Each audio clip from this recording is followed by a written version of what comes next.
Good morning, everyone. Thanks for joining us here on the First Alert Desk at 8 a.m. I'm Gigi over with Jim. And Jim, you're going to talk all about what's going on this weekend. We've got a lot to discuss. I'm spending a lot of time just burying myself in model data over there in the Weather Center. And the data is starting to come into really good agreement in regards to the weekend storm. There's still that chance that we may switch our tune a little bit, but it looks like a pretty high-end wind and snow event for the weekend. We'll get into that in a sec. Right now, got a cold weather alert. Cold weather advisory is in effect for all counties in eastern North Carolina for the most part, with a few exceptions back to the west. And you can see the numbers. They're not fun walking out. Greenville is sitting at 23. That wind show's calm, but trust me, occasionally it hits 10 to 15, and that feels like temp dips down to about 14, 15 on the wind chill value this morning. 17 it feels like in Washington. Thermometer showing 23 as well. Looks nice though, doesn't it? Blue skies, looks inviting until you walk out of your home. 25 New Bern, Neuse River Cam, a little light chop on the water there. 14 on the feels like temp. You could build an igloo, Casey, these kind of temperatures. And that kind of hard, cold run will continue for a while. The ground getting more and more frozen out there over the coming days. There's all the temperatures for you. That Windsor reading looks a touch low to me, a little suspicious. I would generally say low 20s with a few teens to the north, right on the water, upper 20s. There's no escaping that cold air. The stronger winds make it feel just as cold on the coast as it does inland, with mid-teens for wind chills. Manio, Beaufort, same thing from Goldsboro, Kinston, Williamston, Elizabeth City, Rocky Mount. 15.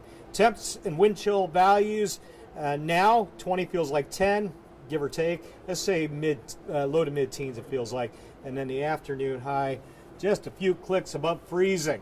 Anything in the shade, not going to melt any water. My bird bath stayed totally frozen all day yesterday, and I don't think that'll change for a while. Check it out. Winter Storm Watch was issued pre-sunrise by the Weather Service. This is in anticipation of the weekend weather. This will likely be upgraded to a warning, a winter storm warning tomorrow. And give me a little leeway with that. The watch implies wintry weather within 48 hours, 2 days, and then the warning is issued 24 hours out, which likely either late tonight or tomorrow morning will go to a warning. All right, let's get into the details. And again, that watch in effect from 1 a.m. Saturday to 4 p.m. Sunday. You could just about say all weekend long or through sunset, I would say, on Sunday. It's easier to kind of lock that in your head. The latest model data on the storm, this is one of a few models, but they're all in pretty good agreement with what I'm showing you now. Saturday morning, light snow is developing, maybe by sunrise or prior, but I think it'll be midday into the afternoon when the snow starts filling in. That likely will be a blanket of snow. That gap over us, I think that will likely fill in as we get into the overnight. That's midday again, or afternoon hours. There's overnight Saturday night. This snow, once it gets going Saturday afternoon, we may have snow falling for 12 to 18 hours. That's a long time for continuous snow. Moderate at times, maybe heavy along the coast. Exit time 7, 8, 9 a.m. Sunday morning, although the model's kind of holding it back through late morning right now. If that verifies, we'll have several inches of snow, and most of the data says this is a pretty likely scenario, along with the extremely cold winds blowing in. The storm may be gone on Monday, but the cold air is not. Everything stays frozen. In fact, I'm thinking we may not get over freezing all day on Monday, if indeed the snow comes. It's going to keep the air even colder. Right now, a little early look at how we're leaning on our snow totals. Generally 4 or 5 inches inland areas. You get out to the coast, 5 to 8 plus. Jean over in Ocracoke on our Facebook site, Jeannie, you may be in that sweet spot if you stay mostly snow. There's always that risk when you get out along the Outer Banks of mixing out there, but this storm looks like snow through the coast. So you may end up at that high end, you guys on the coast, nearing double digits potentially. I'm not going to say that with a certainty yet. Those numbers will be shifting, and we'll continue to update as we get more data in. That's the way we're leaning now in that ballpark. But again, give us some room. You guys know the deal. Until you get to T-minus about 12 hours, the data still shifts and the numbers still change. Keep that in mind. Saturday and Sunday, snow, frigid winds likely. Sunrise Saturday to midday Sunday, the precip window generally. Talked about the snow, 4 to 7, average inland to coast. Higher drifts, wind-driven dry snow. There's heavy wet snow, and then there's dry, light, call it powdery snow. This will be more of the powdery light snow that blows everywhere, and that creates some big drifts. Wherever that snow hits up against something, the snow piles up. We'll certainly see some of that. And the wind chill values, that 0 might be more like a -5 by sunrise Sunday, and then Sunday night as well.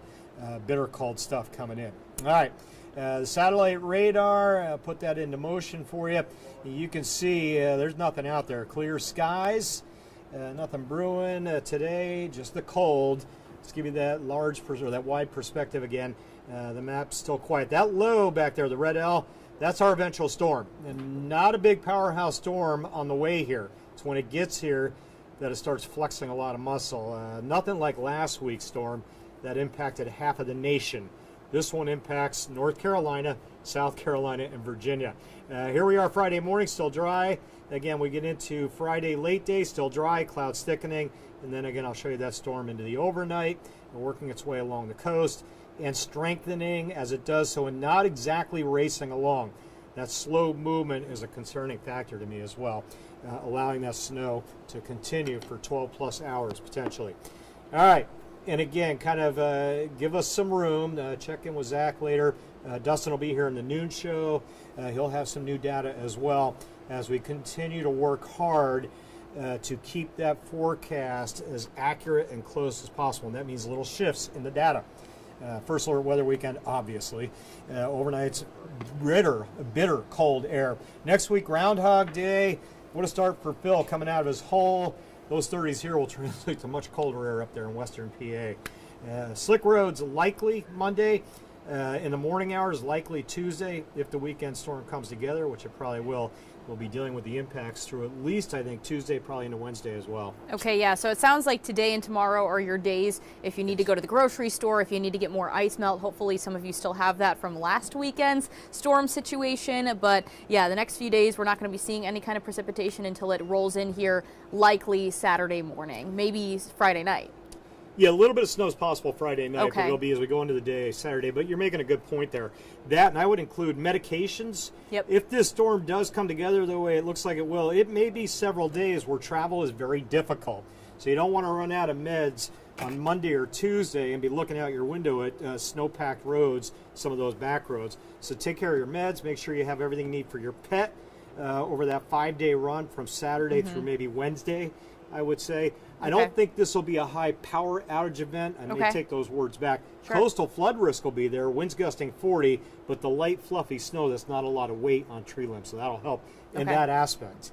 But everything else, high impact. Okay, sounds good. Well, thank you, Jim. And Sure. thank you, everyone, for watching this morning. I know we've got a few people in our comments here. Just want to say good morning to all of you. I'm liking Casey's comment there. Maybe a two-loaf of bread kind of situation with the impacts persisting until even after the snowstorm enters or gets out of the picture here. As excited as we are inland, the folks on the coast, this is a those are the big impacts. deal. Yep. You just don't get snow very often on the beaches. This is a rare storm. The higher snow totals on the coast, lower as you get further inland.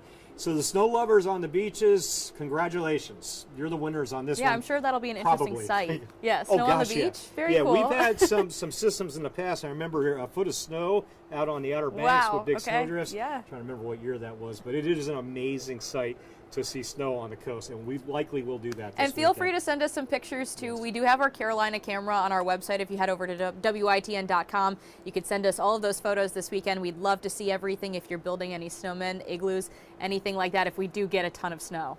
Yeah, remember, wind chills will be down towards 2 or 3 or 4 That's degrees. True. Bundle up. Bundle up if you do that. Bundle up and take that picture. Quick, run back in. All right. Well, thank you all again for joining us this morning. Hope you all have a great Thursday.